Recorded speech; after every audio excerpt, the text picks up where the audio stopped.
Hi, I'm William Mills here at Finovate Europe, and I'm with Olga Miler, who is the former Managing Director and Program Architect for UBS Wealth Management. Welcome, Olga. How are you doing? I'm very well, very excited to be here. Great. Well, tell us about yourself and what your role was at UBS Wealth Management. So at UBS Wealth Management, my role was to innovate. Right. That's why I'm an innovation architect, and my last bigger innovation was to develop a segment strategy and implement a segment strategy to help the bank to serve female customers better. What are you doing today? What I'm doing today I'm innovating other things and sharing the experience I have made throughout the past 6 years with, I would say, the fintechs and the financial services community. Fantastic. Well, one of the things I wanted to ask you about to better understand is, can you help us understand better what gender lens means and gender smart financial products are? So gender lens investing or gender smart investing in very simple terms means to use capital to advance gender equality. And for you as an investor or anybody who is an investor, it means to very consciously select companies or financial products that also benefit women. And I'm saying also because the gender smart strategy is not a fully coherent investment strategy. It basically is you take a lens on selecting companies that might adhere to good workplace standards, that might promote equal pay, or that develop products and services that are beneficial for women and girls. Very cool. Well, what's been the driving force behind your work to provide these financial products and services for women? Well, women are the biggest consumer market on the planet, 80%, so 8 out of 10 purchasing decisions are being taken by women. Some statistics suggest that 7 out of 10 financial decisions are being influenced or directly taken by women. As women come into wealth, be it through inheritance, be it through return on the into the workforce, it makes them one of the most powerful markets on the planet. So obviously working inside a financial services institution, there is every interest to capture this growing market. For me personally, the objective was not only to funnel business growth, but also to achieve, I would say, change in society. Women have been shut out of finance for centuries. It's part of the history. I think we are at a pivotal point where by providing thoughtful services and a good customer experience, we can help women to do a lot good on the planet. Especially because 85% of women voice to have the interest to invest socially responsibly, so they want their money to do something good.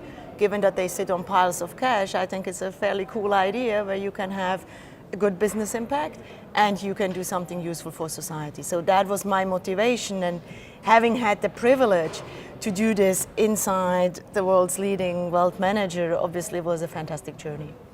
Well, what do financial institutions have to do to better target, market, and sell their products to women? I think the straightforward answer is not to develop pink products. I think many people think that to target the women, you need to approach it with very specific products for women, and I call them the pink products. Right. That is not the answer. It is to create a customer experience that will also speak to the women. Give you a very simple example. Please. In many conversations that relationship managers have when they have a couple in front of them, very rarely do they ask who the decision maker on the money is. Naturally, they will pivot to speak to the man because intrinsically they assume that he is the decision maker.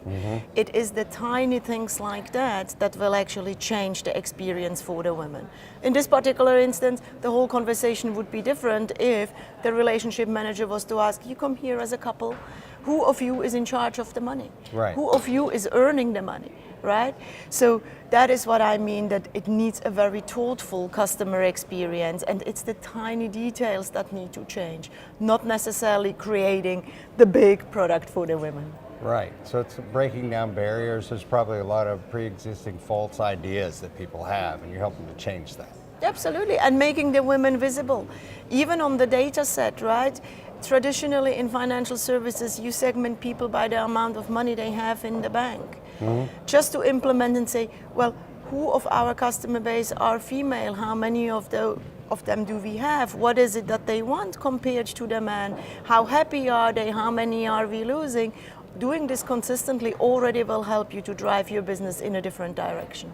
That makes a lot of sense. And I know you're going to be giving a presentation later today on how financial services organizations can create new income that they're currently not looking at. Can you give us a kind of a sneak preview of what you're going to be talking about today? So I'm going to be talking about the 3 success factors that I have learned from this journey that I did at UBS.